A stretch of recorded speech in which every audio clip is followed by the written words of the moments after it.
Twitter has issued a 12-hour suspension to Austin Petersen, a Republican candidate in the U.S. state of Missouri's Senate race, for what it describes as abusive behavior. His suspension came after a writer for the left-leaning Share Blue website drew a link between Petersen's acceptance of Bitcoin for campaign financing and the alleged Russian hacking of a Democratic senator. Petersen then responded with a GIF featuring Joseph Stalin. The post was deemed to have violated Twitter's rules, but the image was actually from its own collection and can be found on the platform's database. Austin Petersen joins us live now to discuss what happened. Welcome to the program. Now, first of all, has your account been unblocked at this point? Yes, it was a temporary ban of 12 hours, which doesn't sound like much until you consider the fact that we are now 6 days away from a very critical Senate primary race. And 12 hours is a long time when you only have 6 days to be able to get your message out to voters. Twitter is directly interfering with the election here in the state of Missouri at the behest of a Democratic super PAC that is working for my opponent, Claire McCaskill, here in Missouri. They are trying to tie me into a narrative that would see me as someone who is colluding with Russia in order to facilitate an attack on my Democratic opponent, which is a bald-faced, egregious lie. And frankly, I think that this just serves to continue the narrative that Twitter suppresses conservative and libertarian voices from being able to get their message out because they have a bias, and it's deeply disturbing and a threat to American democracy. Now, Twitter said that you were engaged in targeted harassment. How would you respond to that? And was there anything else besides the image that could have triggered the suspension? The politically correct police are out in full force at all times, as my good friend Ben Carson might say at one point. But the fact of the matter is that this was a simple response GIF that was a joke to someone. I was actually claiming that they were the Stalinists. And it is quite ironic because their whole tactic, they were attacking me. My response was a picture of Joseph Stalin, which was meant to be humorous, saying off to Gulag. And then, of course, they mass reported me. And at first, Twitter sent me email messages saying that I had not violated any terms of service and that I had not even committed a crime. I have those emails. But still, 2 days later, a ban was issued saying that I had threatened them. There was a credible threat of violence, as if I have access to a gulag here in the state of Missouri that could be a credible threat. It's absolutely ridiculous. And again, this just goes to show that these social media giants who have banned me before, Facebook banned me before twice during this election. Twitter has now done it once. And frankly, I think that this is a suppression of the speech of political candidates, and it is something that could be actionable because there was a representative in the state of Florida who had the same thing happen to him. He was shadow banned on Twitter, and he issued it as an FEC complaint, basically that this amounts to an illegal campaign contribution to my opponents. It's something that we're looking into. Now, Twitter, of course, also hasn't removed the GIF since then, so presumably it doesn't consider it to be offensive. So do you think this really is direct interference and not some sort of mistake? No, I do not see this as a mistake whatsoever, simply because I had received those messages from Twitter that I had not done anything wrong. 3 different emails were sent to me about this, saying that I had not done anything wrong. Mysteriously, 2 days later, the ban was issued. It almost seems as if something had gone on behind the scenes and that this was an attempt to suppress my speech during a critical election. I do believe that this is interference by the social media networks to influence the outcome.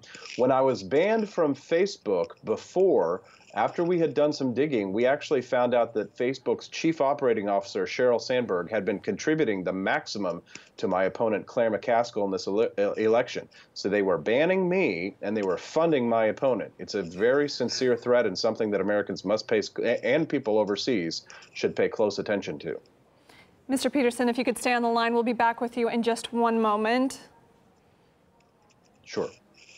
Mr. Petersen's ban comes as Twitter brings together a special research team to combat prejudice and promote what it defines as collective health and openness on its platform. But the plan seems to be causing upset, with the assembled team already being accused of a strong anti-Trump bias. Something tells me we'll suddenly start seeing more Republicans in Congress, testing the waters and pushing back against Trump. You know, because they're brave, independent actors and all. Why Donald Trump when he can Trump Donald?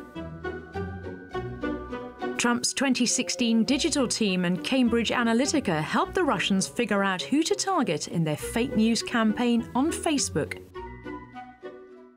The team will work on algorithms that root out incivility and intolerance on Twitter and access the extent to which people engage with different viewpoints.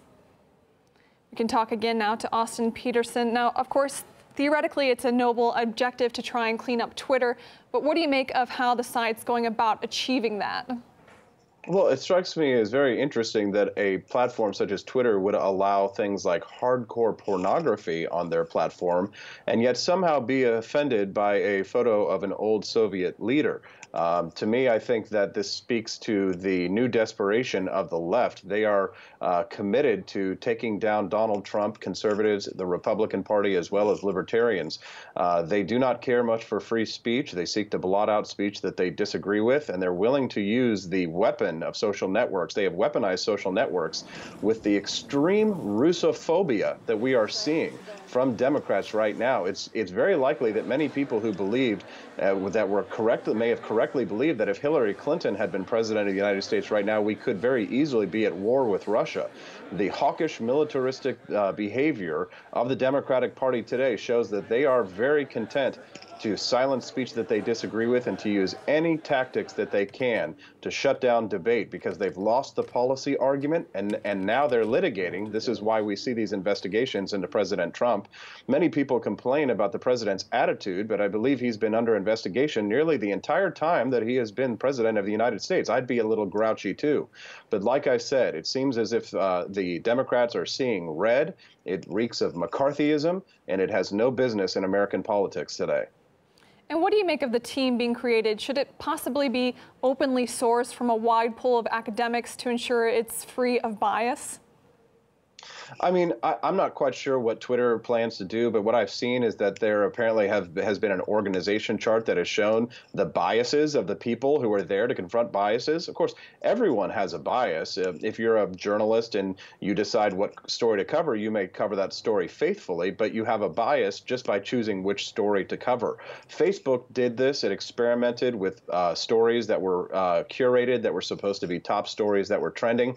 And of course, that curation itself lent itself to a bias towards the left, and they silenced conservatives when conservative stories were trending on that platform. I would expect to see the exact same thing from Twitter, which does have a very noted open and liberal biases. But I don't trust the social networks any more than I trust the mainstream media. I seek out alternative news sources in order to determine what is right and what is wrong, and of course use your try and put your confirmation biases aside to try and determine what is factual and what is not. Well, if, as you say, bias is unavoidable, what do you make of Twitter saying that they're working towards serving a healthy conversation? Is that even achievable with over 300 million users, all on their platform right now? Frankly, I would say that the answer is no. I tend to believe that free speech, we don't have free speech in the United States in order to be able to discuss the weather. We have free speech in the United States so that we can discuss very controversial things. I don't mind if a social media network has a bias. I assume a bias. But what I prefer is transparency about that bias. For example, Ben Shapiro, a noted conservative pundit here in the United States, comes out frequently and states that he is open and honest about his biases so that people can understand where he's coming from. I frankly find that kind of transparency refreshing. I don't expect to see that kind of transparency from Twitter or Facebook or any of the other social media giants. But if they did want to be intellectually honest, that is the approach that they should take.